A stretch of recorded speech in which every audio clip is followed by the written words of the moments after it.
Bojnice, mesto plné histórie. Otvára nám brány do zákutí zapadnutých prachov, do osudov zabudnutých ľudí. A práve dnes si pripomenieme človeka a jeho hrdinský čin. Reč je o pánovi Sivachovi. S touto prácou sme sa zapojili do projektu Hľadanie zabudnutých príbehov, ktoré organizuje pán Horák.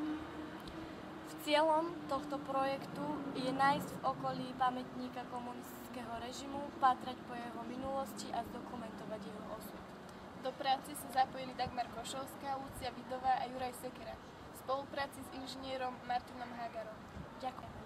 Vtedy v tej Bratislave, ako čo bolo presne, no tam sa tiež niečo robilo, ale presne ani už neviem čo, len skrátka nejaký prieskum sa robil od banských stavieb a tým pádom, keď sa vznikla tá situácia, že prišli sa Sovieti nás oslobodiť, akoby, no tak ľudia ako prestali robiť. No, všetko vyšlo do ulic, podniky takisto zastavili robotu, bane všetko, ako skrátka vyfárali sme von, ja som robil tu na cigli, tak vyfáralo sa von.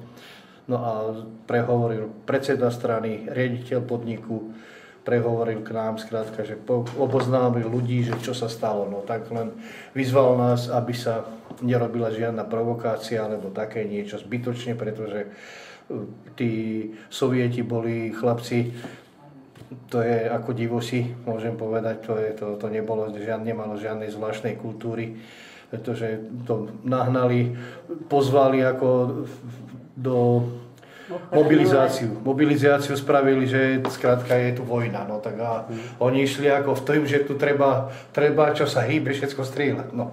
Tak to asi aj tak v tej Bratislave bolo, že oni tam skandovali na tom oblúku, ako je fakulta? No fakulta, tak áno, neviem, som si spomenul to.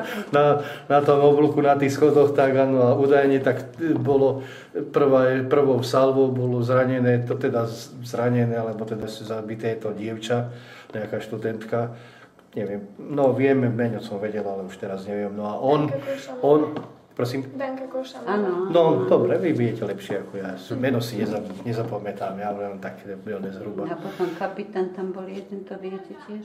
No, bol tam tiež. No, tak však hovor. No a skrátka on ako, keď videl, že to dievča odpadlo, tak on sa priblížil k nej, ale tiež ho chytila gúľka a tam odpadol. No a v nemocnici po krátkej dobe, pretože dostal údajne presne do popku. Presná rána, presne prestrela, takže to je, ty to vieš lepšie určiť životu úplne. To je tá aorta, alebo také niečo. Zalialo, ono mal krvácanie vnútorné. No, mal vnútorné krvácanie, na ktoré už mu nebolo ako pomoci, nebolo zlučiteľné so životom. No, tak vrátili ho v cinovej truhle. No, áno, potom vrátili ho v cinovej truhle. No, tak prišiel, ale tu nám bol, však sme ho videli, pravda, ležal tu v kaplnke, vedľa kostola, kaplnka svätého Michala. Tam bol ako, no a pohreb bol ako v takom štýle, áno, bol veľa ľudí a tak teda, no, to bolo, že pohreb prebehol ako pohreb, ale my sme ako, čo sme boli jeho priatelia, tak sme ako povedali si, že budeme rok čo rok ako chodiť ako na tento deň jeho pohrebu, alebo teda jeho úmrtia, že pôjdeme na cintorín a skrátka dáme tam kvetinku a zapáli sa sviečka. No prvý rok sa to ako udialo, ale už druhý rok, už potom, hneď po prvom roku, bolo to nahlásené od no ja viem od koho. Už tam hore, čo býval oný plukovník. No. Tento pozeral ďalekohľadom z vrchu zo svojho domu, no a potom to zahlásil, no a čo, no, každého, ktorý sme tam boli sme vypočúvaní na polícii. No, síce na políciu priamo nie, ale tu na mestskom výbore, tam skrátka policajt, ktorý to zapisoval, že prečo sme sa tam stretli a čo sme tam robili a čo.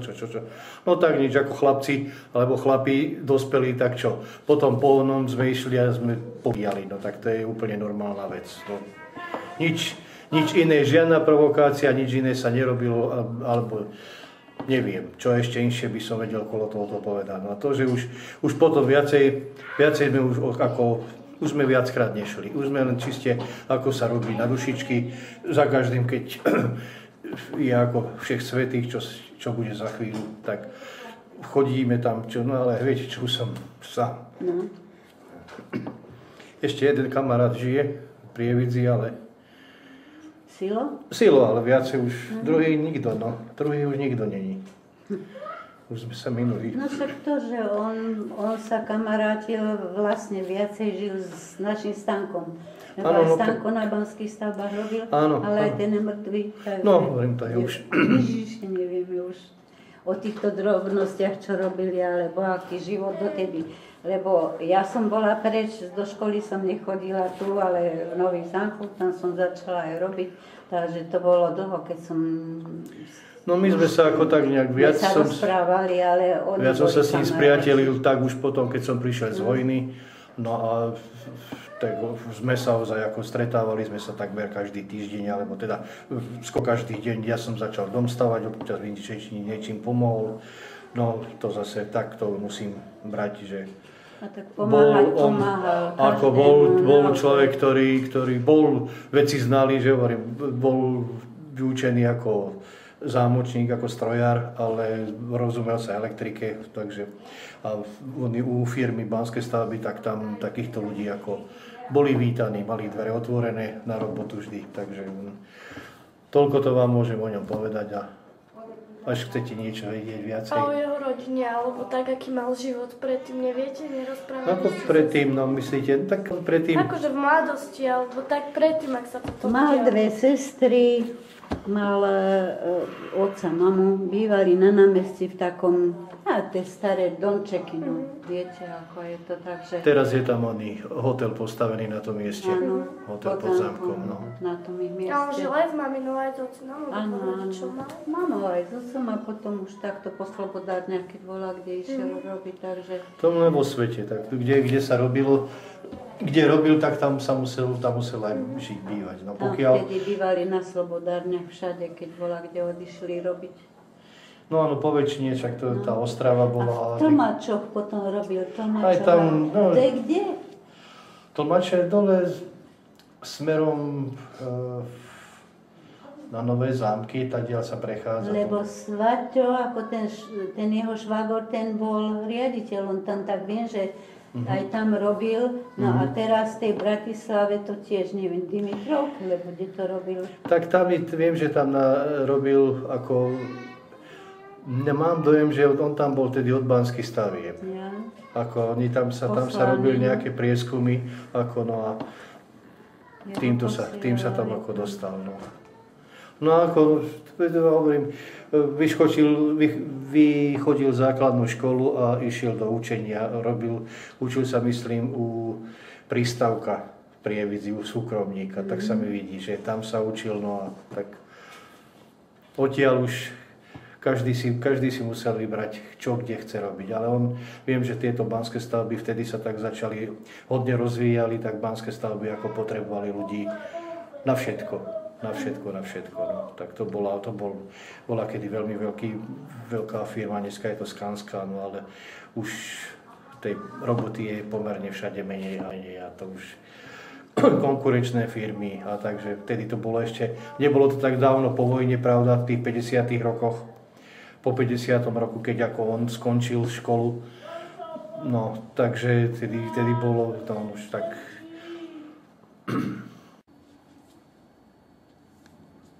No a žijú ešte 3 jeho sesternice a bratranec.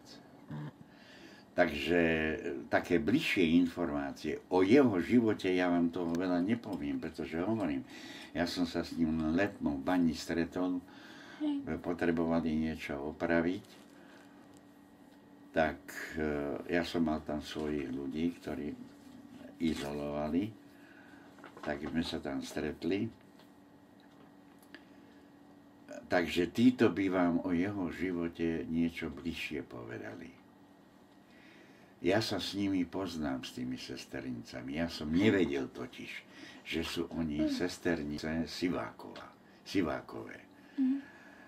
A jeden ten bratranec, to je môj bývalý spolužiak z gymnázia, Pálo Benca. My sme spolu chodili do gymnázie pri Javidzi a tiež som nevedel, že on je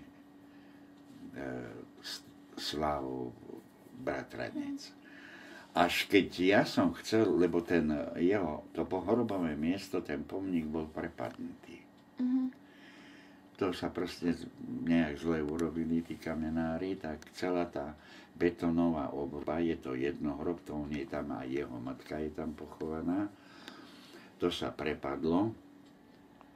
Tak sme sa dohodli, ako to je ZPK, to je Zväz protikomunistického odboja. To združuje bývalých politických väzňov. Takže vidíte pred sebou velezradcu a sabotéra. No, zradil som republiku Československu. Tak ja som nemohol zasahovať do toho hrobu bez súhlasu príbuzných. Tak som išiel v Bojniciach na matriku a tam som si zistil, teda, že vedel som o tých sestrách dvoch, že tie zomreli, ale že tu má tie 3 sestrenice a toho bratranca. Reku, koho? No, že sestry Bencové a Pala Bencu. Reku, tak to poznal, lebo s tou Veronikou, ona je lekárka, s tou som bol, tá tiež chodila prievidzi do gymnázie, boli sme ako študenti, sme museli chodiť po brigádach, tak sme boli v Nitrianskom právne na ERD na brigáde. Takže ja som sa s Vierkou, ona je síce Veronika, ale my sme ho Viera volali. Ja som sa s ňou dobre poznal, tak ja som potom išiel za nimi. Najprv som si teda bol poobzerať ten hrob, videl som, že tam to bude dosť veľký finančný náklad, lebo pôvodne sme chceli do toho národného kameňa napísať, prečo zahynul. Lebo on tam má len dátum narodenia, dátum umrtia. A dokonca, keď ho doviezli mŕtvého sem do Vojníc, tak ani nebol v dome smutku teda vystavený, ale bol vystavený v kaplnke pri kostole. Nedovolili ho tam dať. No. Tak bol v tej kaplnke pri kostole Vojnickom. No tak som potom išiel za nimi a oni, áno, že oni sami uvažovali, že s tým musia niečo urobiť, ale že nemajú toľko peňazí. Reku, devčance, nelámte si hlavu, pokiaľ mňa vidíte, tak aj peniaze budú a všetko sa to spraví a dáme to do poriadku. Tak som to načasoval tak na to 44. výročie, nie je celkom okrúhle, lebo už pri 45. výročí jeho úmrtia ja už tu nemusím byť. Ja možno, že budem ležať vedľa neho. Tak v každom prípade to treba urobiť. No tak som si zavolal kamenára dobrého a teda, že aby sa mi na to pozrel, čo sa dá s tým robiť, či to rozbúrať a na novo postaviť alebo ako.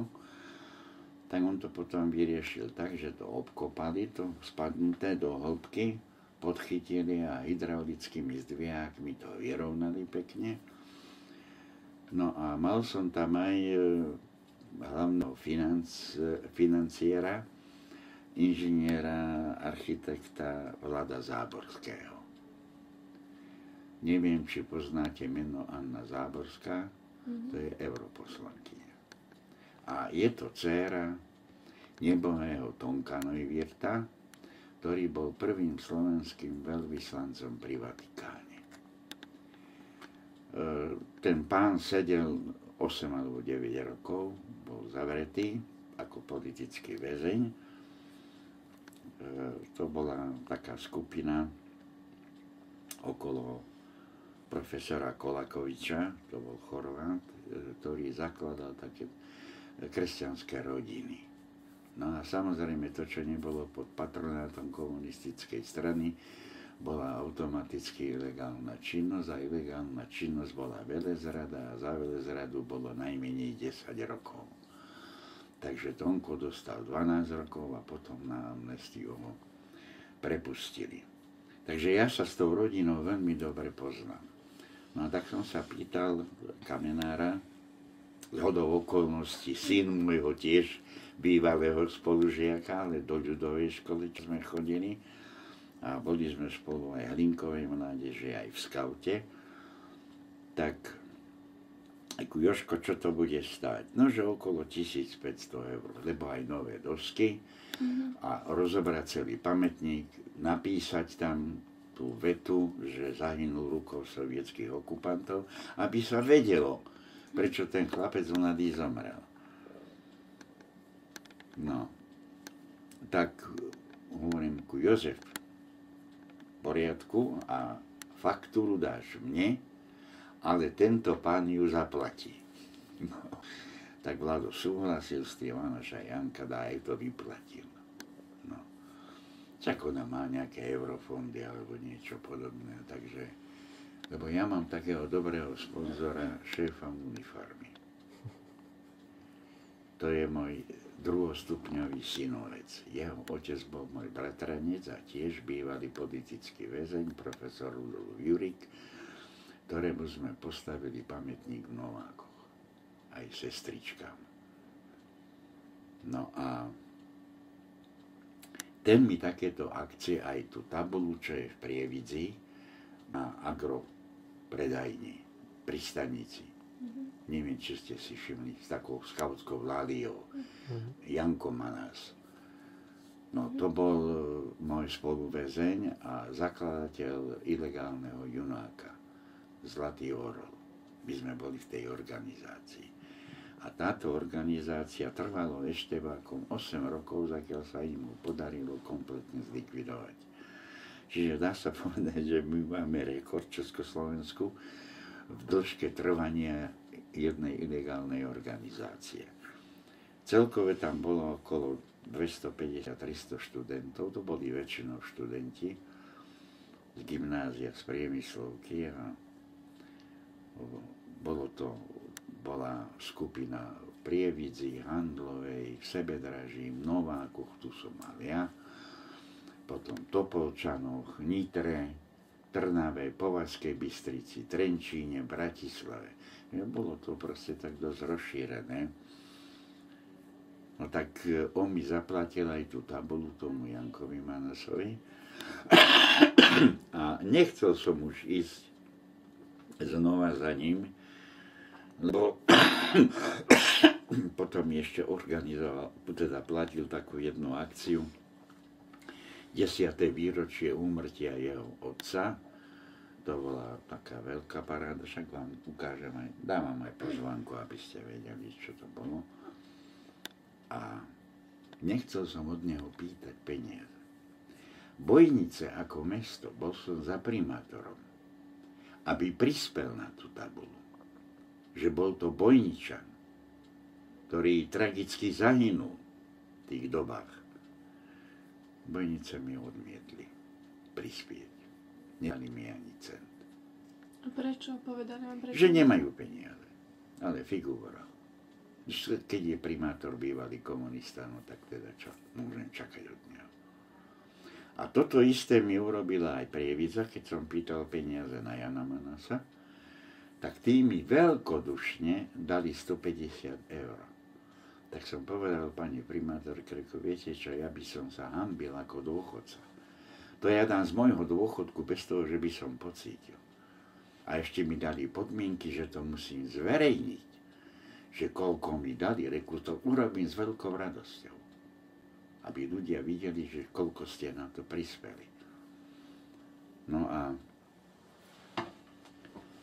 takže nemal som peniaze, ostávala mi jedine táto Záborská, že mi to zafinancuje. Tak táto aj zaplatila. No a mali sme tú oslavu, bola slávnostná omša, to bojnický dekan slúžil, no a bolo tam asi okolo 50 ľudí, lebo on takto, aby som... Hovorí sa, že o mŕtvych je len dobré. Ale on v Bojniciach nepožíval celkom dobrú povesť. No ale to boli klebety. A na klebetách sa nedá stavať. Rozumiete? Už keby bol býval akýkoľvek, už to, že z toho množstva ľudí, čo tam boli, on bol jediný, ktorý riskoval život a išiel pomôcť, tak to zmaže všetko. Veď to sa dá skutočne nazvať hrdinský čin. Koľko ľudí by riskovalo a išlo by tam keď sa strieľa, pomôcť druhému, človeku, ktorého nepoznám. Takže v tomto je skutočne veľkosť toho jeho činu, ktorý urobil. A preto si zaslúži, aby sa na ňo nezabudlo. No a celých tých 20 rokov po páde komunizmu to Slavosivák bol tabu. To sa o tom nehovorilo nič. Takže mňa to potom tak ako naštvalo zdravo. No a dohodol som sa teda s nimi a že urobíme to a proste pripomenieme si to. No a chceme zaviesť takú tradíciu, že každý rok pri výročí toho jeho úmrtia proste sa nejak pár ľudí zíde a položí tam nejakú kyticu a pripomenie si to.